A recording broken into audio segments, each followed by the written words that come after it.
que no son los primeros orígenes de la filosofía, ¿no? Efectivamente, la tradición filosófica manualística comienza la historia de la filosofía con Tales de Mileto. Y Tales de Mileto tiene origen fenicio. Y Mileto es una isla de la actual Turquía, con lo cual la hegemonía cultural que tiene la Magna Grecia en aquel entonces es muy tenue y no podemos saber a ciencia cierta bien cuál es el origen exacto de la filosofía, ¿sí? Pero sí sabemos que en Grecia no nació. Ver los problemas que tenemos nosotros para estudiar la filosofía griega.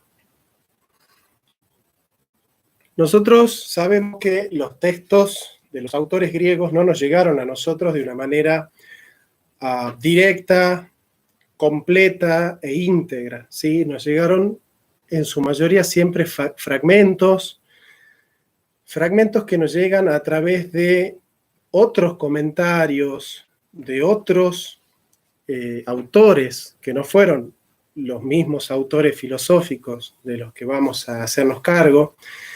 Y estos comentadores que nos traen a los filósofos antiguos se llaman doxógrafos. Hay muchos doxógrafos, ¿no? En la antigüedad. Uno de los más grandes es Diógenes Laercio, ¿no? Que escribió la vida de los filósofos más ilustres.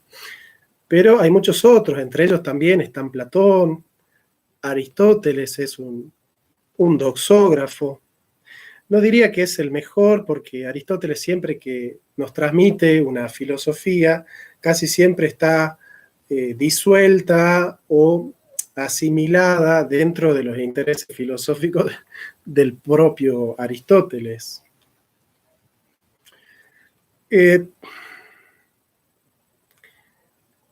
Hay un tipo de literatura que escriben los primeros filósofos griegos, es una especie de género literario que se llama perifisios sobre la naturaleza, ¿no? Y esto es lo que nos comentan los doxógrafos, ¿no? Recordemos que doxa significa opiniones y grafiqué significa escrito, arte de escribir. Las palabras poetiqué, grafiqué, tecniqué significan una técnica, ¿no? Pintura y dibujo, ¿no? En un origen significa pintura, pero en este caso son aquellos que han puesto por escrito las opiniones de los filósofos más ilustres, ¿no? De la antigüedad. Recordemos, por ejemplo, que Afrodita organiza el cosmos como pintando los moldes del cosmos, ¿no? Y Empédocles también comenta y dice, la filosofía se parece más a la pintura, ¿no? Se preguntan por artificios rebuscados que por la cosa concreta, ¿no? Así los ve a los filósofos anteriores a él, un poco Empédocles, ¿no? Bien, ¿qué es la physis? Para este tipo de autores escriben perifisios. La physis es, por lo pronto, fío, viene de ser, ¿no? De ser como de estar siendo, como de estar llegando a ser. La palabra physis es usada por primera vez, de lo que tenemos registro, en Homero. Homero utiliza physis en la Odisea, en el canto 4, para hablar de la diosa Circe, que le ofrece a Homero una dynamis, un poder, como physis, ¿no? Como el veneno, lo que crece, que está viviendo en una planta, ¿no? Entonces, physis es como la sustancia, pero a la vez es la planta, ¿no? De hecho, la palabra planta en griego se dice phyta.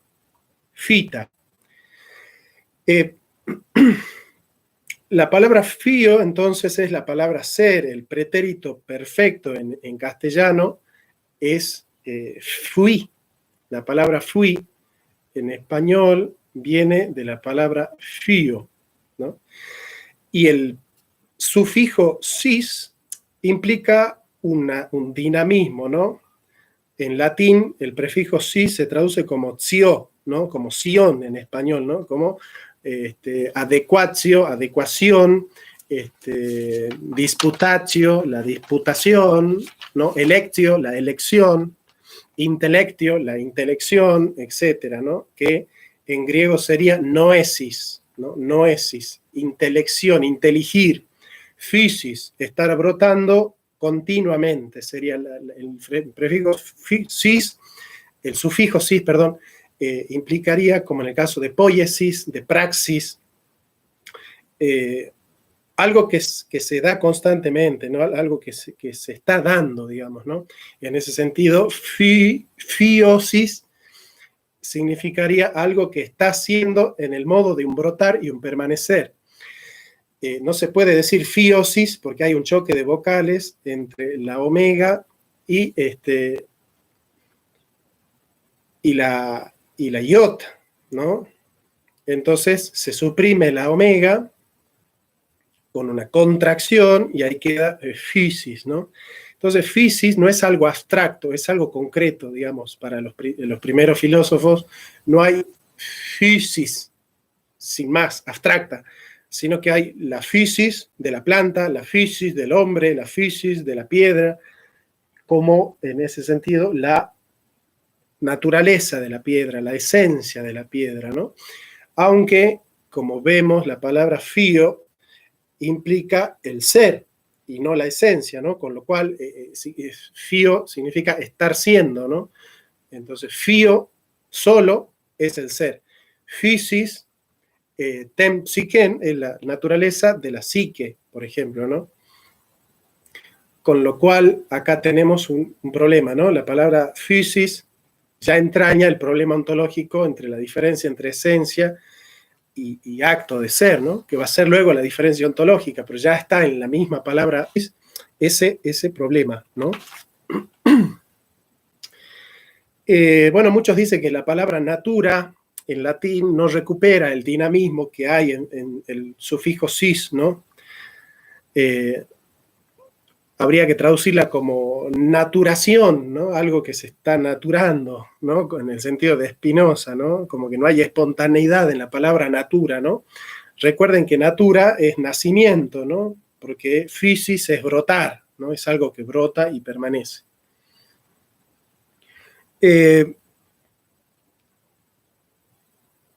Nosotros tenemos una anécdota que cuenta Platón sobre Tales de Mileto, que es el filósofo con el que vamos a empezar ahora. En el Teteto 154a, Platón cuenta que Tales de Mileto iba caminando por la noche y había un pozo, y en ese pozo se cae Tales de Mileto mirando las estrellas, ¿no? Que es un poco la excusa que argumenta Hannah Arendt para justificar a Heidegger, ¿no? Diciendo, bueno, el filósofo Heidegger es como Tales de Mileto, que haciendo filosofía se distrajo y no se dio cuenta que cayó en el pozo del nazismo, digamos, ¿no? Y un poco se utiliza para decir que el filósofo es una persona volátil, volada, que está todo el tiempo divagando en el cosmos, en las estrellas, y no está pendiente de las cosas cotidianas, ¿no? Por ejemplo, piensa tanto que se cae en un pozo. Aunque, bueno, Gadamer sostiene que en realidad lo que hace Tales de Mileto es meterse en un pozo porque desde las perspectivas que dan las paredes de noche se las puede usar como microscopio, ¿no? Como telescopio, mejor dicho, y poder contemplar el cosmos desde ahí, ¿no? Una interesante interpretación de Gadamer, ¿no? Como que Tales de Mileto en realidad hizo a propósito eso de meterse en el pozo, ¿no? Bueno, el gran doxógrafo que nos hace llegar las obras de Tales de Mileto es efectivamente el primero de todos, Aristóteles, ¿no? Aristóteles. Sobre todo en su metafísica, ¿no? En el libro Alfa de la Metafísica. Ahí es donde tenemos más o menos el abordaje, la llegada que tenemos a Tales de Mileto, ¿no? Nosotros vamos a basarnos en un libro que se llama Presocrático, fragmento 1, colección griegos y latinos, edición bilingüe, ¿no? Ahí está. Y vamos a ver cómo empezamos con Tales de Mileto acá. Luego vamos a ir haciendo algunos otros análisis, mechando. Dado que en el caso de Tales se dispone tan solo de un par de palabras que pueden atribuirse a él con alguna probabilidad, conviene presentar a manera de introducción algunos datos generales acerca de su vida y de acciones llamativas recogidas por la tradición. A continuación se registran esas pocas palabras transmitidas que podrían considerarse como el núcleo de las opiniones que se le adjudican a Tales de Mileto. A partir de los testimonios antiguos, es posible recuperar algunos datos elementales que permiten ubicar de forma muy general el tiempo y las circunstancias en las que se desarrolló la vida de Tales. Respecto de su nacimiento y su familia, los testimonios de Heródoto, Diógenes Laercio y la Suda aportan varios datos. Según ellos, Tales de Mileto tenía ascendencia fenicia. Sus padres eran Examio y Cleobulina, ¿no? Ese es el dato que nos da Suda. Y nació aproximadamente en el año 640 a.C. Diógenes Laercio dice, en el primer año de la 35ª Olimpiada, cada 4 años, y fue que nació, ¿no? Y la Suda durante la 34ª Olimpiada. Había vivido unos 80 años, ¿no? 78 y 90 son las dos cifras que indica el mismo Diógenes como probables años, ¿no? Que haya tenido Tales. Varios testimonios hacen probable una estadía de Tales en Egipto, con motivo de la mención de su nombre por parte de Platón en la República 600 A.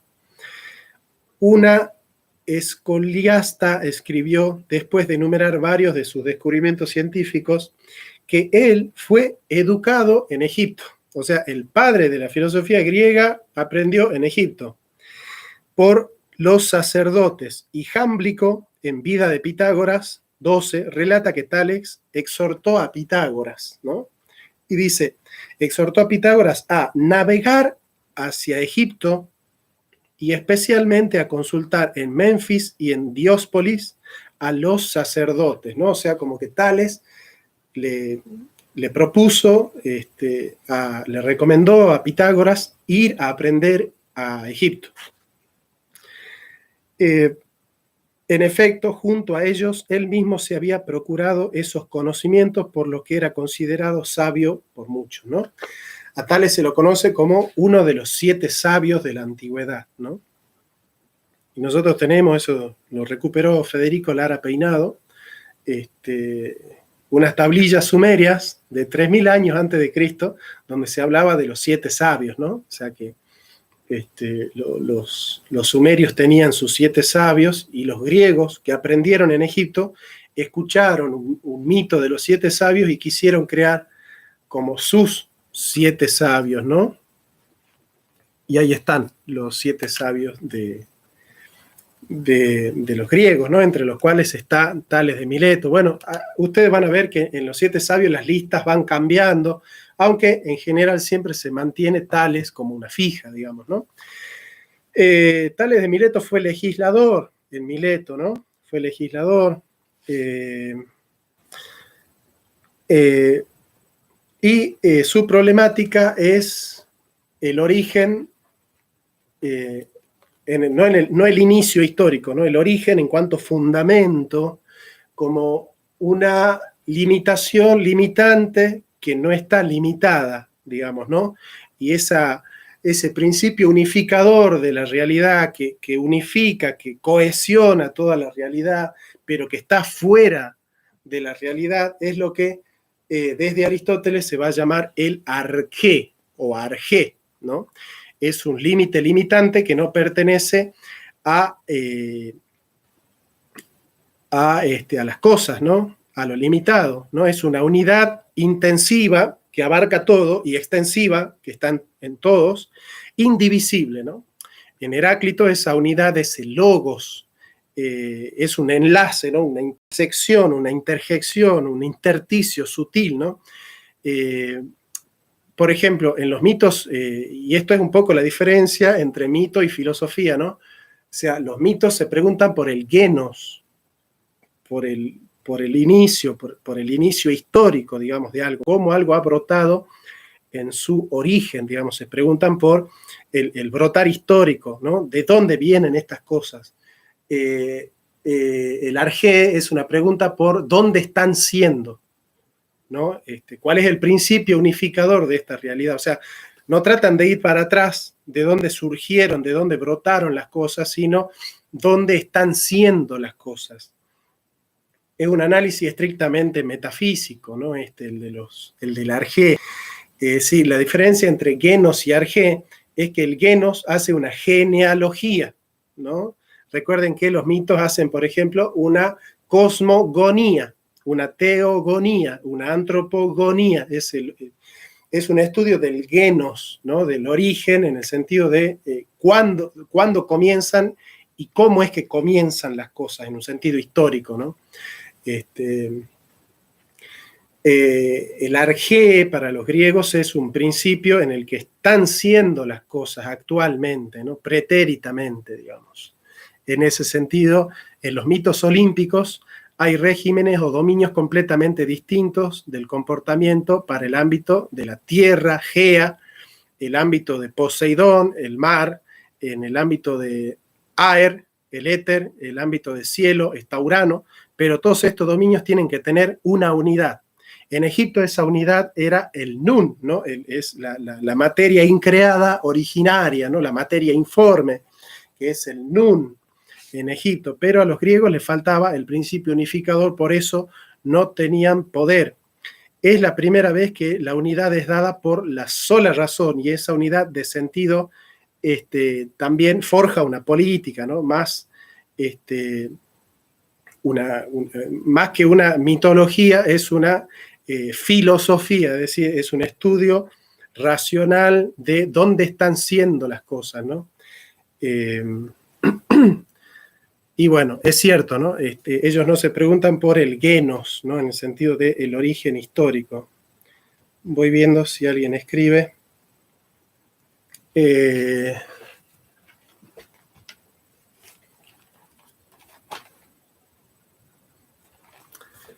importante entender entonces eso, ¿no?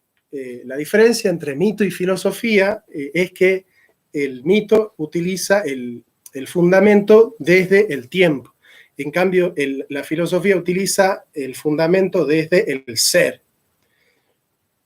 El arjé es propiamente la articulación unificante de la interjección de los entes con el ser. Digamos, ¿no? Eso es. Los mitos son genéticos, cosmogónicos, ¿no? No es cierto que la filosofía nazca en contra del mito, ¿no? Lo que hace la filosofía en este sentido es tratar de explicarlo, ¿no? Explicarlo al mito, ¿no? Y es lo que hace, por ejemplo, Aristóteles en las tópicas. Tales, en una de las frases de Tales, vamos a ir viendo las frases de Tales, ¿no?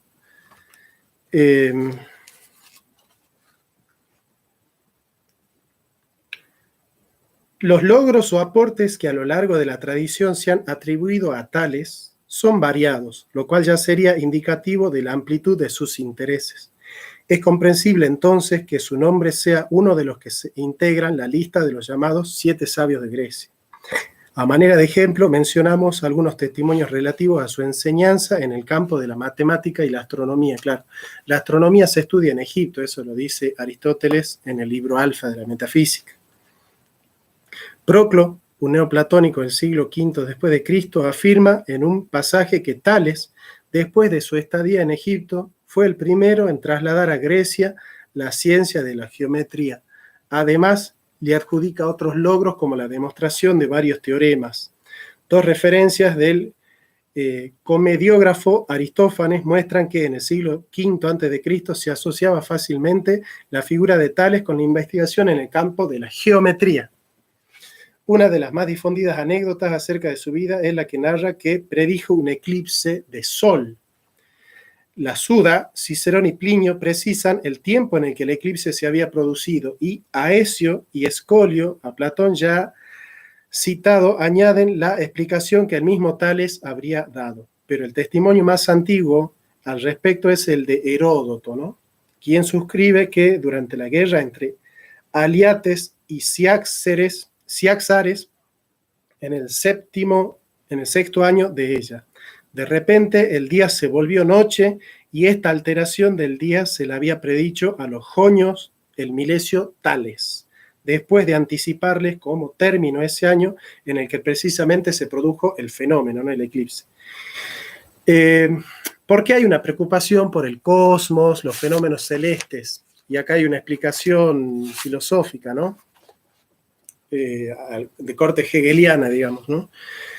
Nosotros, en nuestra primera aproximación, acercamiento al mundo, lo primero que conocemos es el mundo, ¿no? Todo lo conocemos como mundo, es decir, conocemos mamá, chupete, mamadera, juguete, papá, cuna, almohada, todo lo conocemos arrojado al mundo, ¿no? Nuestra conciencia está arrojada al mundo. Nosotros no somos conscientes de nosotros mismos. En un principio, de lo único que somos conscientes es de que ahí hay un brazo, ahí hay una persona, que no sabemos qué es, pero ahí está mamá, ahí hay una cuchara, no sabemos los nombres, pero sabemos que ahí hay algo que nos puede servir a nosotros para, en general, meternos a la boca. Lo primero que conocemos es el mundo.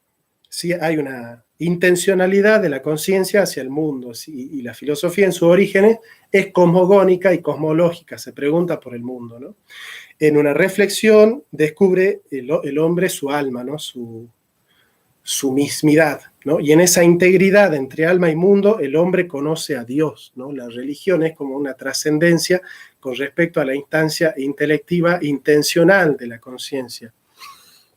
Así que lo primero a lo que está tendida la conciencia es al mundo, ¿no? Y en ese sentido el mundo es un cosmos, y eso es lo que quiere estudiar Tales de Mileto, ¿no?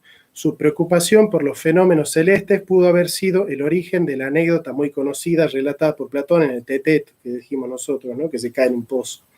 La frase citada podría dar pie para imaginar a Tales como un científico que investigaba a los astros, alejado de las preocupaciones cotidianas. Sin embargo, en otras referencias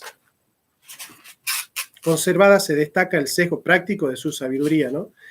No era tan teórico ni abstracto, sino bastante concreto, ¿no? Pasemos a los fragmentos de Tales. El fragmento 1, que está recogido en la Metafísica de Aristóteles, es el libro Alfa de Beckett, ¿no? 983b, 17 al 22, ¿no? El alfa es el número del libro, ¿no? Es el número del libro, en este caso el libro primero. 983 es la numeración, porque hay muchos libros antes, ¿no? El primer libro sería 1b, 1a, 1b. A y B son las páginas, ¿no? Digamos los...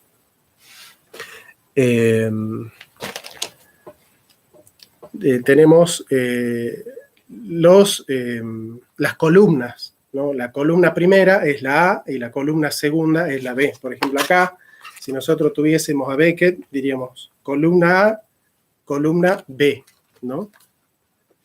Este es un autor que entonces señala por numeración, por columna y por párrafo, ¿no?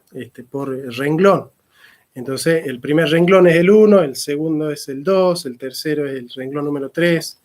Entonces, la numeración que tenemos acá es libro primero, 983, que sería como la numeración, la segunda columna B del renglón 17 al 22. Y dice, Dei gareinai tina physin, ge mian, ge pleius, mias ex, on gigentai, tala, soxómenes, egeines, tomeintoi pletos, caitoi eidoi, tes, toiutes, arges, u, to, auto, pantes, legusin, ala, tales, men, jo, tes, toyautes, argegos, filosofías, hidor, hidor significa agua, ¿no? De ahí viene hidrografía. Fesin dice, einai, diokai ten, gen, ex, idatos, apefenato, einai. En efecto, debe haber una naturaleza, una o más de una, ¿no? Por eso dice, gar, einai, tina, physin, debe haber una naturaleza, una physin, a partir de las cuales se producen las demás cosas. Se están produciendo, no es que se hayan producido, ¿no? Se están produciendo. Mientras aquella se conserva. Es decir, hay una naturaleza de cual brotan todas las naturalezas, pero ella misma no brota. No brota de ninguna otra. Sin embargo, en cuanto al número y a la forma de tal principio, ¿no? De toyautes, arges, de tal principio, no dicen lo mismo todos, dice Aristóteles, pero Tales, quien dio comienzo a tal filosofía, no dice a la filosofía, dice a tal filosofía, que es el perificios, ¿no? Aquella filosofía que se pregunta por el origen de las cosas, el origen metafísico, no el origen, el comienzo histórico, digamos. Eso, lo que se repite se piensa dos veces, dice Heidegger, ¿no? Afirma que es hidor, el agua, y por eso también manifestó que la tierra está sobre el agua, ¿no? Hidor en el sentido de lo húmedo, ¿no? De lo húmedo. Aristóteles brinda este valioso dato en las páginas iniciales de su Metafísica cuando está comenzando el tratamiento de los arjai, de los principios, ¿no? De los primeros principios y de las primeras causas, ¿no? Allí Tales ocupa el primer lugar como si dijésemos, los primeros filósofos dieron la primera navegación, no subieron el primer escalón en el grado de abstracción y se preguntaron, dice Aristóteles, por la causa material de las cosas, ¿no? La causa material, Gile, para Aristóteles, es la pregunta de qué están hechas las cosas, ¿no? Aitia Gilen, cuando en realidad Tales no se está preguntando de qué están hechas las cosas, sino cuál es el principio unificador de toda la realidad. Que sea un elemento de la naturaleza no significa que Tales esté preguntando por de qué están hechas las cosas, digamos. Esa es una postura aristotélica, digamos, ¿no?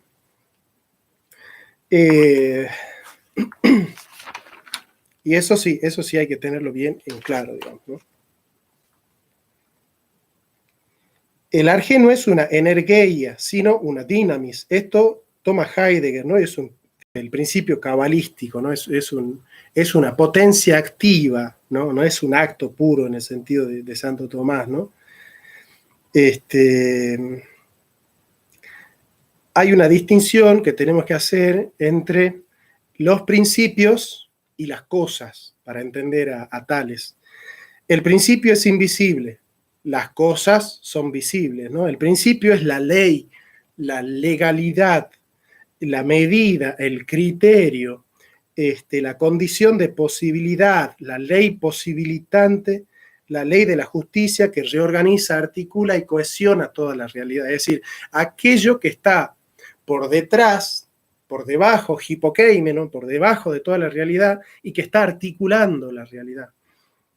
Y las cosas son los contenidos, las cosas son visibles, ¿no? Las piedras, los gatos, todas las cosas nosotros las podemos ver. En este sentido, la pregunta es metafísica, ¿no? Es metafísica. Por eso Heidegger le llama ontólogos y no solamente presocráticos, que es o físicos en el sentido de materialistas, ¿no? Para Aristóteles es despectivo incluso, ¿no? Recordemos que para los mitos antiguos, el origen de las cosas es el agua también, ¿no? Para muchos mitos, todo comienza en el agua. Y surgen del agua los primeros seres, ¿no? Bueno, Anaximandro también va a sostener algo bastante parecido a eso. Disculpen que esté viendo mis notas acá. Quiero ser preciso en algunas cosas. Aristóteles comienza ubicando a los presocráticos en las primeras causas, en el orden del conocimiento, ¿no? ¿En qué sentido en el orden del conocimiento? Nosotros en el orden del conocimiento no nos topamos primero con los principios, nos topamos primero con las cosas materiales. Nosotros no conocemos el ser, conocemos primero los entes. Y Aristóteles dice, bueno, Tales de Mileto es un estudioso de los entes, más o menos, ¿no? Eso es lo que está queriendo decir. Para Anaximandro, el agua no es arjé, sino génesis. No es el principio, sino el comienzo de la vida.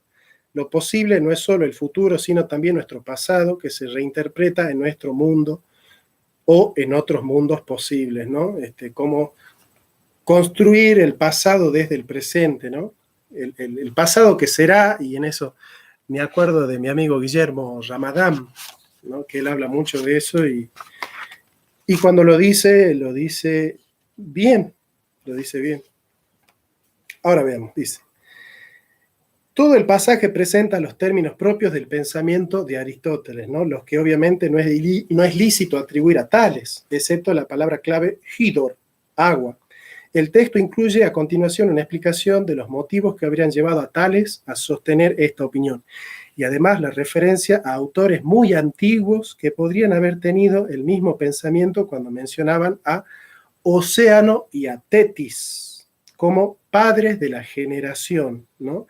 Y el que plantea que, como les decía yo a ustedes, hay muchos mitos que plantean el origen de las cosas en el agua, Tetis, ¿no? El océano. Hay la Ilíada 14:201.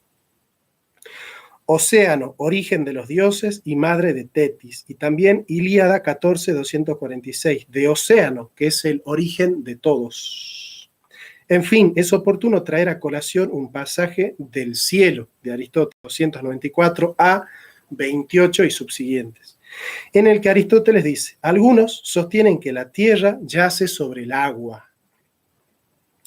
En efecto, hemos recibido esta muy antigua explicación que dicen la afirmaba el Milesio Tales.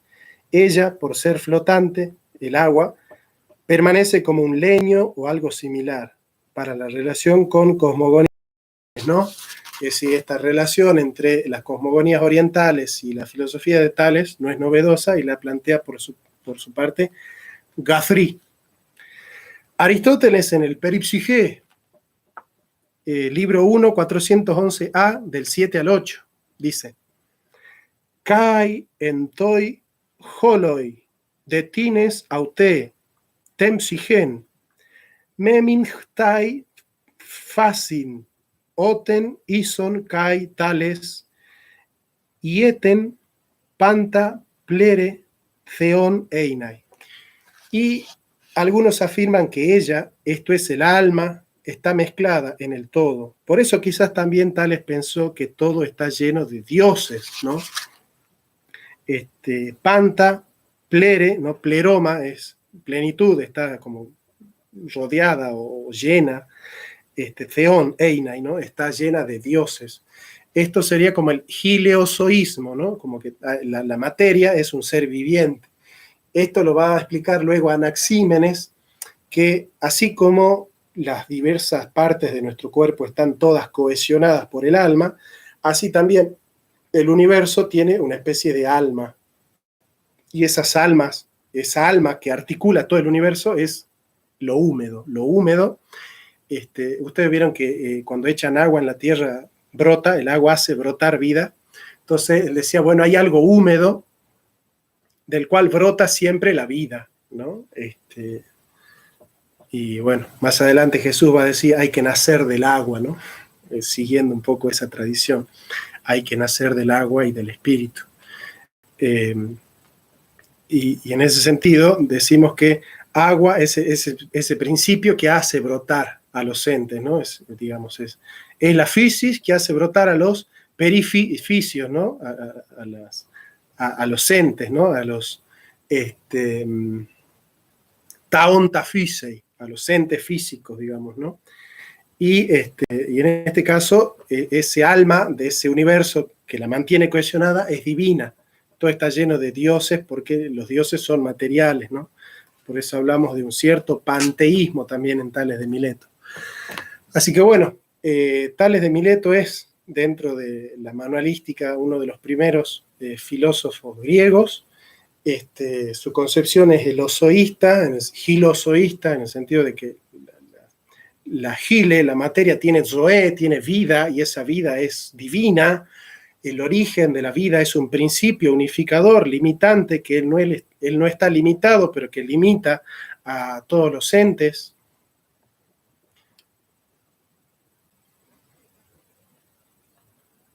Y, perdón que acá con la compu, ahí está.